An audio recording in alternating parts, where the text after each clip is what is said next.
Hi, in lesson 4 here, I want to ask a question that I suspect no one involved in your child's education has ever directly asked you. Here's the question. What does success look like? Not at the end of the school year, not at graduation, not when they enter college, not even at their first job, but at 45. What does success look like at 45? What kind of person do you want your child to be when they are in their midlife? Now, to clarify, I'm not asking what do you want them to have achieved. I'm asking who do you want them to be when they've hit midlife? And I ask this question because the way we measure educational success almost entirely determines what kind of education we provide for our children.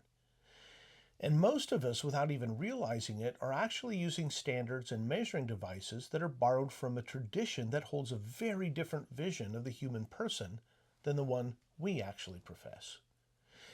The modern educational system, for example, measures specific inputs and outputs. Inputs include things like seat time, curriculum coverage, instructional hours, and outputs include things like standardized test scores and grade point averages and college acceptance rates and graduation statistics. Now, these aren't meaningless measures. They do track real things, so they do have their place in the service of the greater good.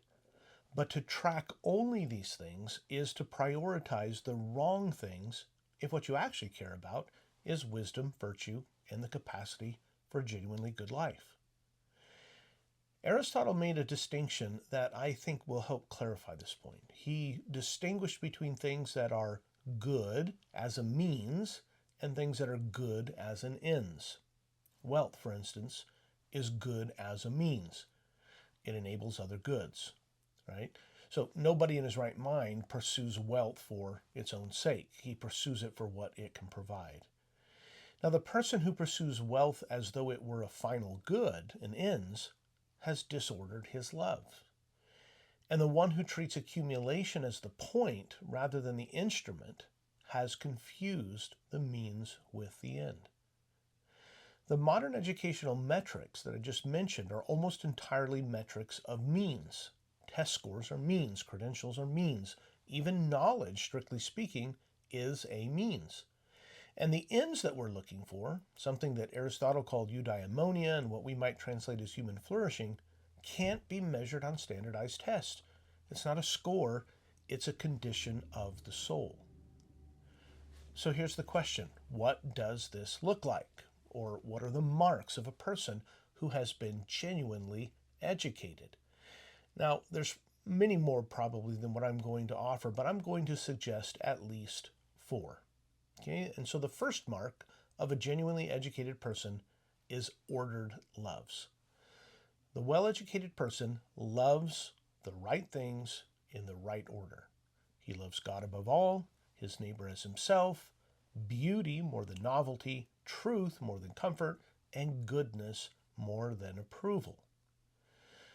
C.S. Lewis in The Abolition of Man makes a point about this that I think is really worth contemplating here. In this book, Lewis is responding to a pair of textbook authors, and he calls them Gaius and Titius, and these authors believe that they're doing students a favor by debunking emotional responses to the world, by teaching children that such responses say nothing about reality, nothing about objectivity, and everything about a person's who feels them, the subjective feelings. And so Lewis's reply to this is quite pointed. He says that the task of education is not to hack down the jungles of desire, it's actually to irrigate deserts. And his imagery is pretty powerful if we understand the ancient conception of the soul that recognizes noble sentiments or desires, he calls it the chest, and the baser sentiments, which he calls the belly. And so the problem with a modern student is not an excessive sentiment that needs pruning. That's what Gaius and Titius are trying to do. It's actually an aridity of the soul. The modern soul, the chest, is dried up and it needs to be cultivated. We build up just sentiments not by dismantling the baser ones through skeptical critique, but by nourishing the noble sentiments and the student's capacity for a right response to the world through a long exposure to what is genuinely worthy of love, wonder, and reverence. And so the goal of classical Christian education has never been to extinguish desire. And this is where the modernist educator and, frankly, the fundamentalist Christian get it wrong. They're both out to kill desire, not to cultivate it. Classical Christian educators, on the other hand, want to train the heart to respond rightly to what is genuinely worthy of response. The educated person's desires are cultivated and shaped, not extinguished and hacked down, but they're nourished and formed by that long and patient irrigation of the soul. That shaping is what Lewis calls the stock of just sentiments, and it's the indispensable foundation for a fully human life. Now that's the first mark of a genuinely educated person, the ordered loves. And the second mark is intellectual humility. Now here Socrates said something to the effect that the beginning of wisdom is knowing that you know nothing. And I want to be precise here because intellectual humility is often confused with its opposite, this kind of performative self-deprecation that's really just arrogance in disguise. I'll tell you a story. So I once had lunch with the wing commander of an F-22 pilot training squadron. And he told me something I've never forgotten. He said that their recruiters were always on the lookout for cocky pilots and never arrogant ones. Now, when he said it, I admit, the curious pause from me was something I think he was looking for. But the distinction he made, I think, is worth the pause that it prompted in me. And I hope it prompts a pause in you. The cocky pilot is one who says, I have something to offer. He knows his skills, he trusts his training, and he's willing to press the engagement. An arrogant pilot, on the other hand, is one who says, I have nothing left to learn. He stops listening. He trusts his own instincts more than the instruments. And so he is, or he becomes, in the most literal sense, one who flies blind, and he's likely to get himself and other crew members killed. And that distinction maps with, I think, striking precision onto the intellectual life of a well-educated person. We stand in the tradition of the Western mind, a tradition that stretches back through Augustine and Aquinas, Aristotle, Homer, and we may indeed have something to offer our present moment, and so we shouldn't be timid about stepping up and engaging the disorders of the age. But we can never forget how many people have lived and thought before us, how much has been worked out at great cost, and how much we have yet to understand ourselves. And so the well-educated person holds his judgments and conclusions with appropriate tentativeness. He listens humbly and he listens carefully before he speaks and responds.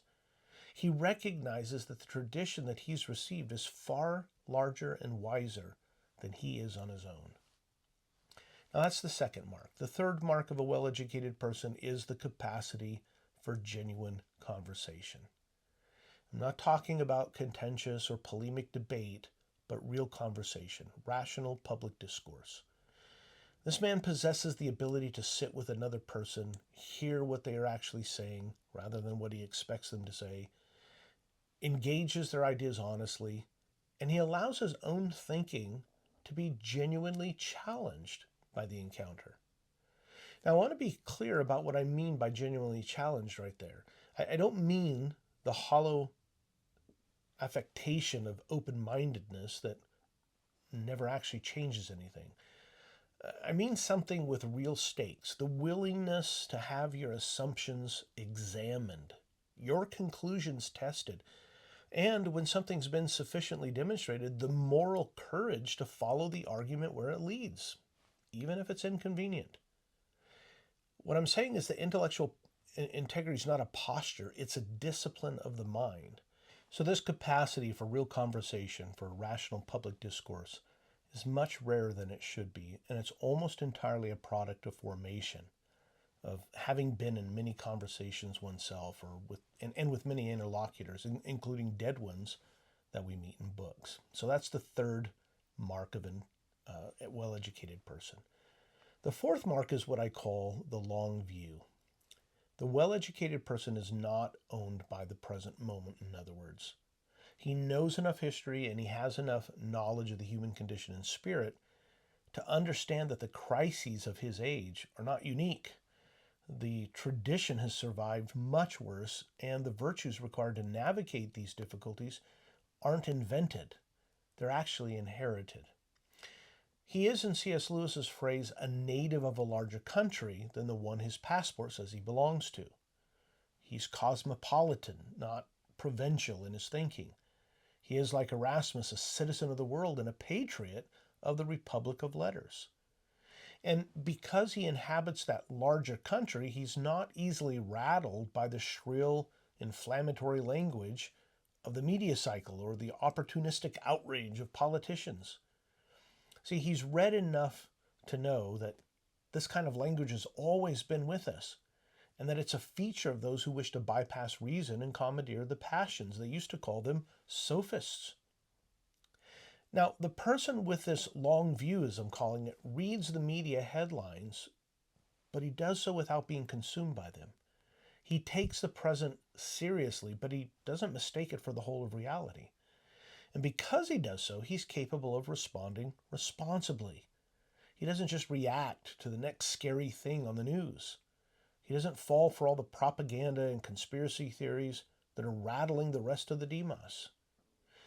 Now, that's the fourth mark, and I want to say this. None of these marks, ordered love, intellectual humility, capacity for genuine conversation, and this long view, appears on a person's transcripts.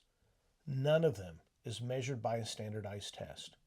And yet all of them are the product of years of deliberate formation, the product of reading great literature, of engaging the great conversation, and doing so with lots of practice, as well as the slow cultivation of the habits of mind and heart. So the question worth asking is not whether or not your child's on track for college or the career of choice. It's whether or not your child is on track for a good life. Those are not the same question.